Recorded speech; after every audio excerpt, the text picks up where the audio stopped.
discretion, the governor is bound to reserve this bill for the reconsideration of the president. It is mentioned in this article 31A. Secondly, earlier we also used to discuss 31B, but article 31B has lost its relevance in the recent times. मैं बता देता हूं 31B था क्या या है क्या. In fact, article 31B, there is no need to write it. Article 31B, it included schedule number 9 in the constitution, and it is mentioned in article 31B that any matter which is added in schedule 9 of the constitution is not subject to judicial review. Various land reform acts were added, and obviously they were not subject to judicial review. Jamindari was abolished because of that.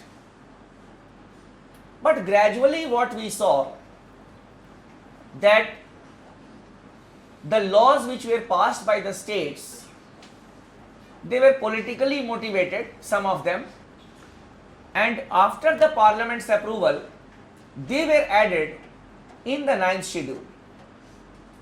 And obviously when it is there in the 9th schedule, you cannot challenge it in the judiciary also. One such controversial law which is there is 69% reservation in the state of Tamil Nadu. Now after the Indra Swani case, in the Indra Swani case, the judgment of the Supreme Court came that there should be no reservation beyond 50%, means 50% reservation should be there, maximum. That is, after the Mandal Commission recommendations were implemented, Supreme Court fixed a limit that okay, it should be not be more than 50%. Now, when there was a directive like this, a case was filed that on one hand the judiciary or the Supreme Court says the reservation shall not exceed 50%. On the other hand, the state of Tamil Nadu has given 69% reservation and it has added in the 9th schedule. So if this is not a contradiction, the Supreme Court took notice of it, and the Supreme Court gave a landmark verdict that the matters which have been added in the 9th schedule after 1973, they are subject to judicial review. They are subject to judicial review. So prior to 1973 or till 1973, whatever has been added, we are not going to disturb it, because most of them talked about the Land Reform Act, the social legislations. But after that, whatever has been added in the 9th schedule, we can review it. Now the Tamil Nadu government is preparing an answer. The Supreme Court has issued a notice to the Tamil Nadu government. The Tamil Nadu government is preparing an answer, that is, what will be the bifurcation of 69%, how it will justify it before the Supreme Court. Because nowadays, Supreme Court, obviously it is taking these things very seriously, because it will be a contradiction of the Supreme Court judgment itself. 50% and they are giving 69%. It means that they will not obey the Supreme Court. So, Tamil Nadu government is preparing the answer. That is why I said that now 31B is not very much relevant. We have Article 200. I think we had discussed it also, Article 200, when we were discussing the discretionary powers of the governor, that under Article 200, apart from giving a dissent or using a suspensive or pocket veto, what the governor can do is, the governor can reserve any bill for the reconsideration of the president. So that is also the center's control, because we have seen it that most of the times the bills are reserved for the reconsideration of the president only on the dictates of the center. Then coming to Article 304 Clause B.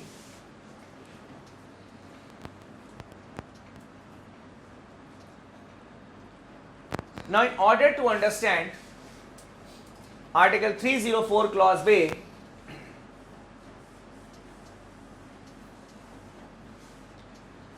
we need to understand another article of the Constitution. These are correlated. That is article number 301. लिख लो. Article 301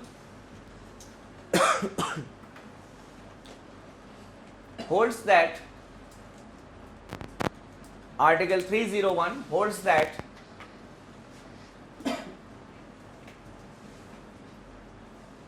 interstate trade,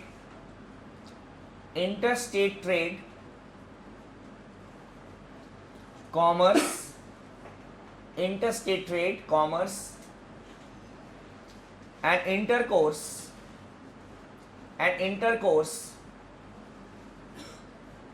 shall be free. And intercourse shall be free.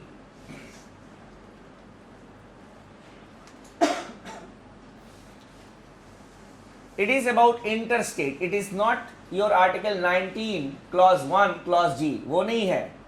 That is right to have trade, occupation or profession. That is your personal right, individual right.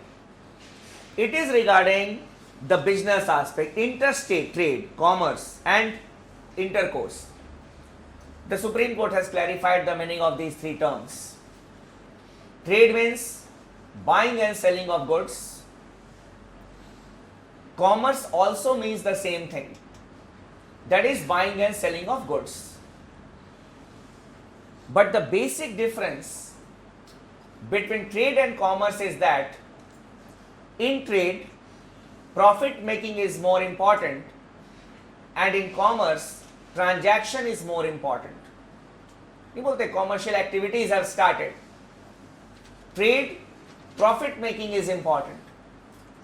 Intercourse is going from one place to another place for cultural interaction. Clear? It is known as समागम. हिंदी में बोलते हैं समागम. अभी जैसे ये निरंकारी का होगा ना वो प्रोग्राम जो पैसे लेने के लिए ही comes. That is, it is a type of intercourse. समागम बोलते हैं. So people from one part we can go to the other part of the country.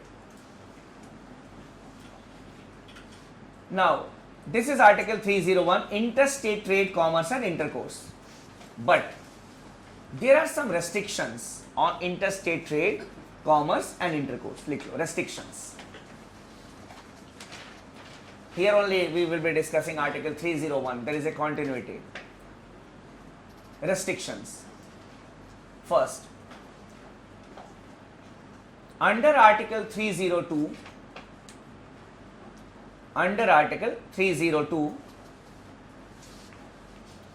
the Parliament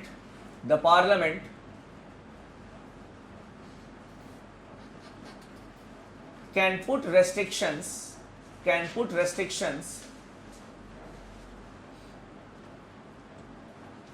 on interstate trade, commerce and intercourse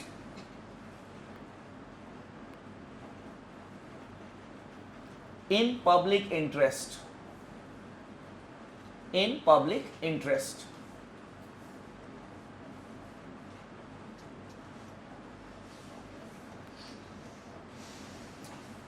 So in the public interest, the Parliament can put restrictions on it.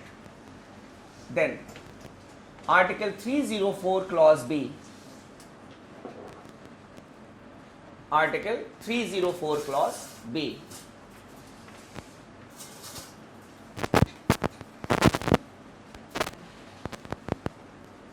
The states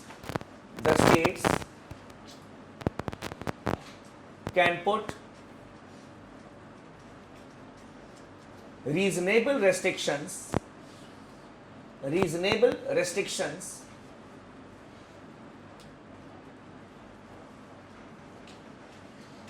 on freedom of trade, commerce and intercourse. Reasonable restrictions. For example, the Kerala government or the Kerala state legislature can pass a bill that no vehicles containing tobacco will pass from the state. A reasonable restriction. If a state has banned the use of tobacco and tobacco products, obviously we can have such type of regulations. If it is a dry state, it can make a regulation that no vehicles containing liquor should pass through the state. It is a reasonable restriction on interstate trade, commerce and intercourse. That is reasonable restrictions. Now, coming to the most important part, you can write as note. But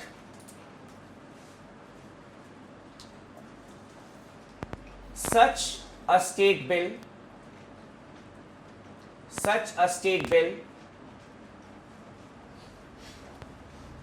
must be recommended by the president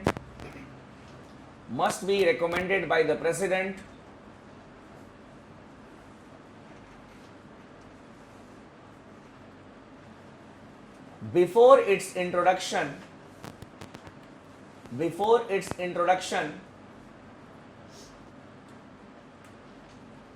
in the state legislature.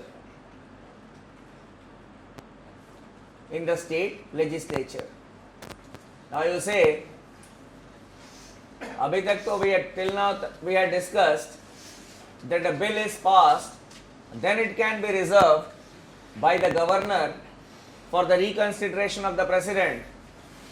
Here, the bill will be introduced in the state legislature only with the prior consent of the President of India or the prior recommendation of the President of India. This is another question of your prelims examination, that which state bill needs the prior recommendation of the President before its introduction in the state legislature. The answer will be a bill putting restrictions on interstate trade, commerce and intercourse. Prior recommendation of the president is required. इसके बाद कोई भी prior recommendation is not required. This is the only bill. So in this way, what we say that the center exerts control over the state legislature. Clear? Basically, these are the aspects which are important from the prelims point of view.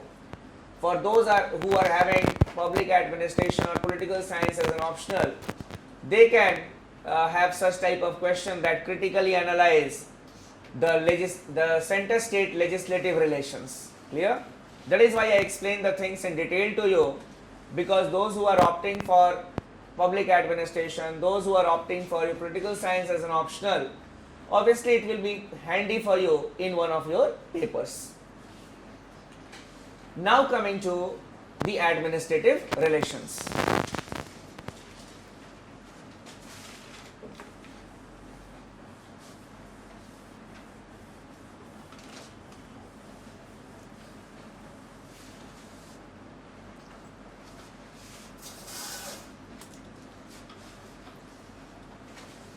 In the administrative relations also, we need to discuss some of the provisions of the Constitution .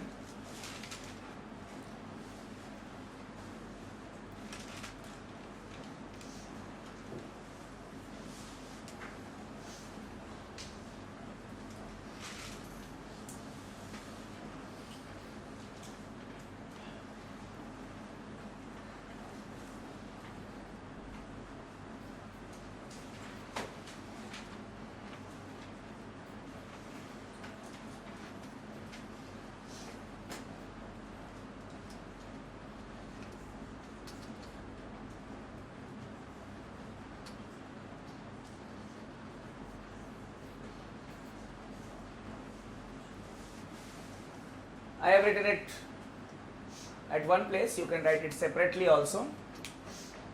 Coming to article number 256. First you write it, then I'll explain it to you. Article 256 holds that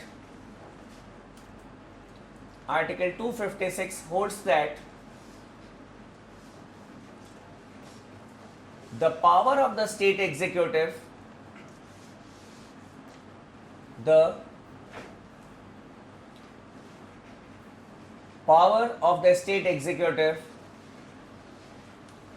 has to be exercised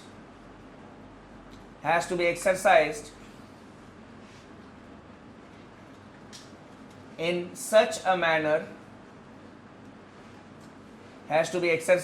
such a manner that it shall not impede it shall not impede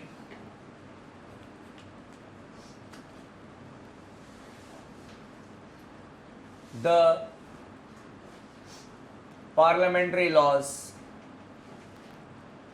It shall not impede the parliamentary laws.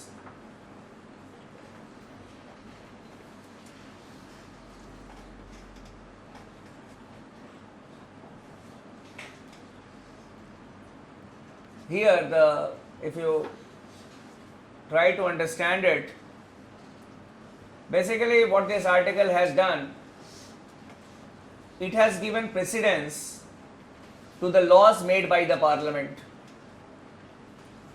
The power of the state executive has to be exercised in such a manner that it shall not impede the laws of the parliament or the parliamentary laws.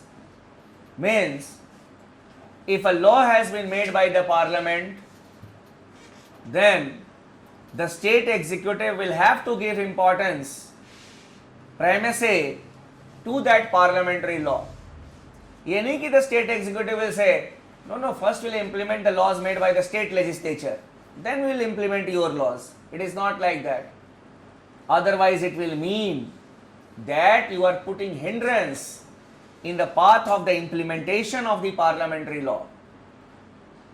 आप रुकावट बन रहे हो बीच में, you are becoming a hindrance. So, the parliamentary laws must be given precedence, must be given importance over the state laws. In a layman's term, this is the summary of article number 256. The state executive must give importance to the parliamentary laws. Then, article 257.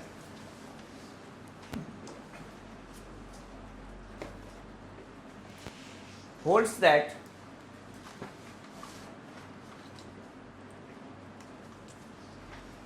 the power of the state executive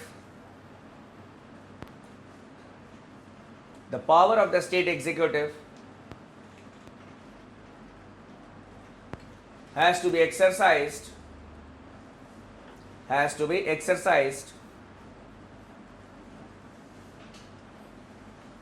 in such a manner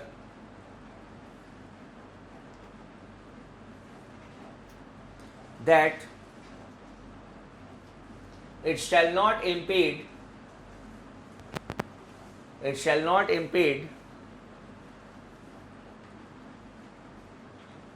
the laws of the union executive. The laws of the union executive. Now you see the clarity in the constitution. On one hand, that is in article 256, it is clearly written that the parliamentary laws should be given importance over the state laws. On the other hand, article 257 says that the laws of the union executive, they should be given precedence over the laws of the state executive. For example, if the union cabinet has taken a decision, the cabinet secretary has informed about the decision to the chief secretary, that has to be given importance, that has to be given precedence. ये नहीं कि नहीं will see it later on. First will implement the laws of the chief minister and his team. If a directive comes from the center, there is the executive law in any form that has to be given precedence. If not, then breakdown of constitutional machinery, and we can have the precedent rule in that state.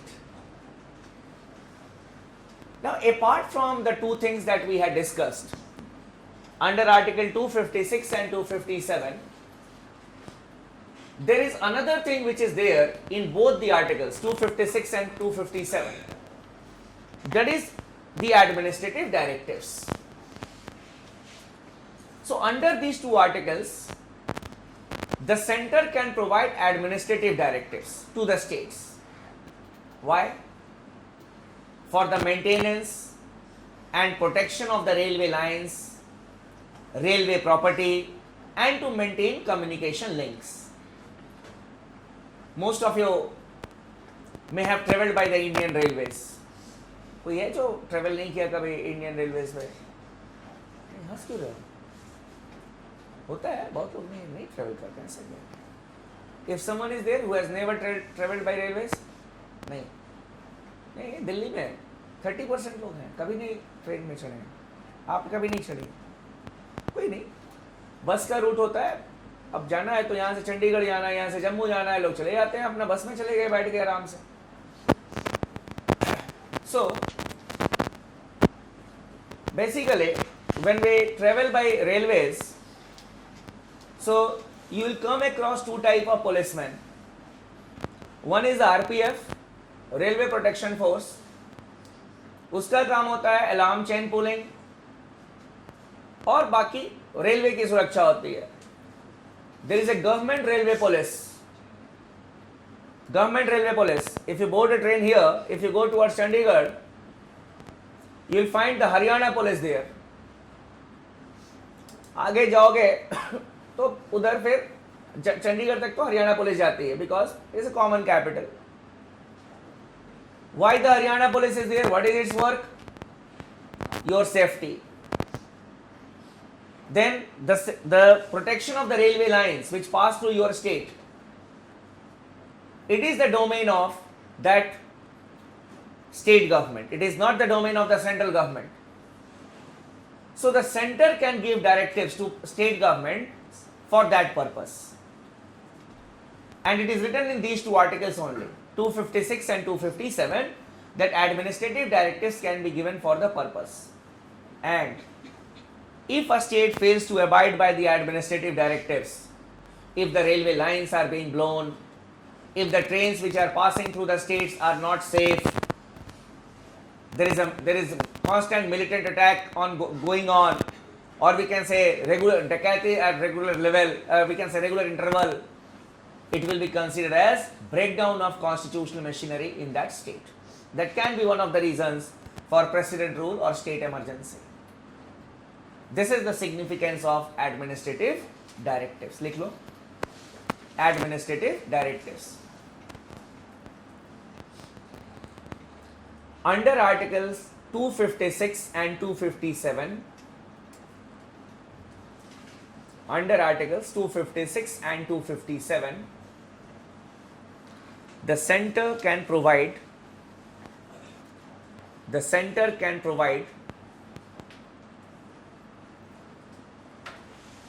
administrative directives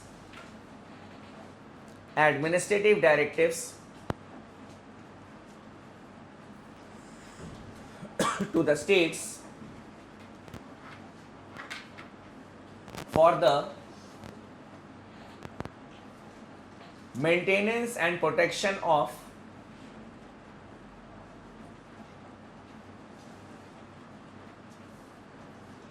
railway lines,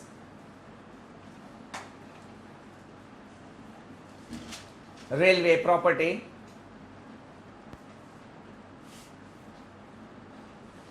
and communication links.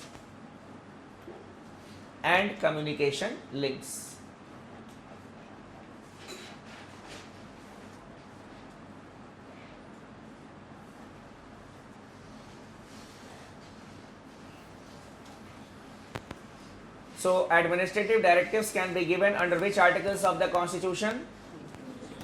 256 and 257. ठीक है? अब in the next paragraph, but in the same point,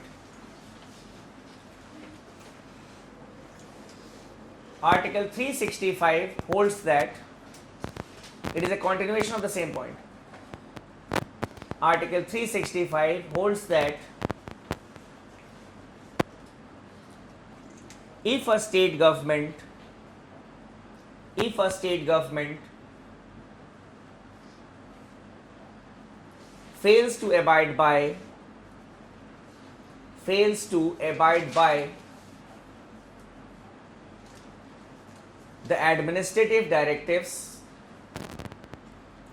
fails to abide by the administrative directives,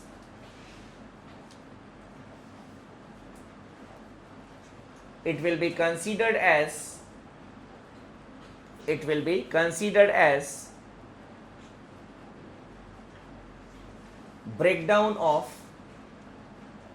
breakdown of constitutional machinery in the state.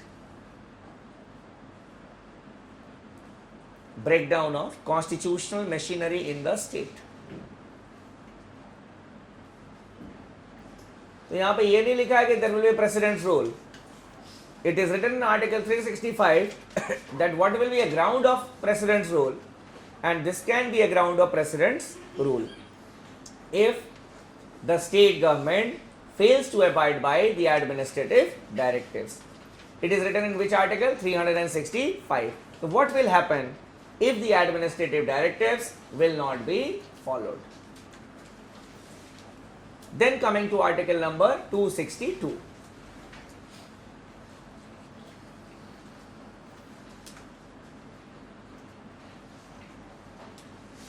Article 262 authorizes the Parliament. Article 262 authorizes the Parliament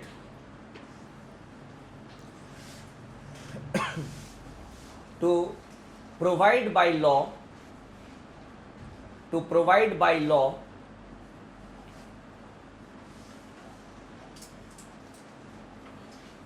a mechanism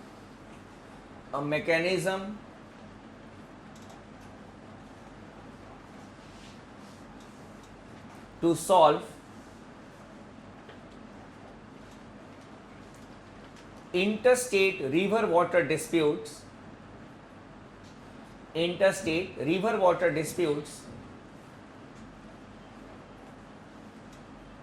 or river valley disputes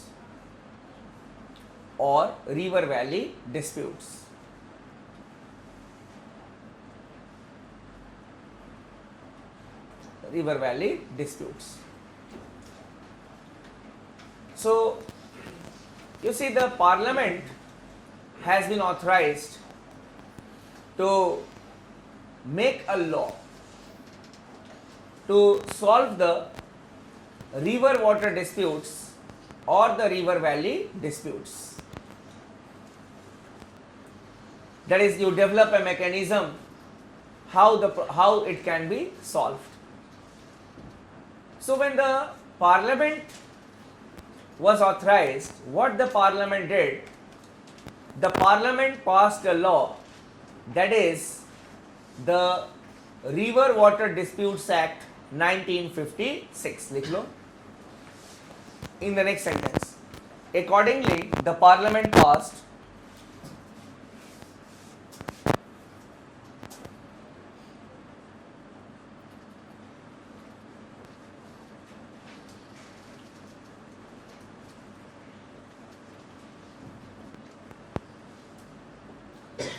River Water Disputes Act 1956.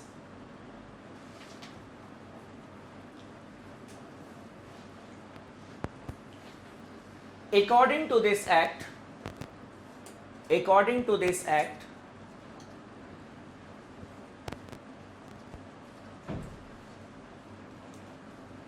the center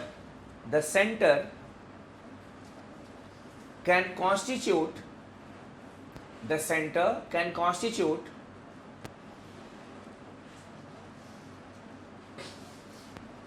a tribunal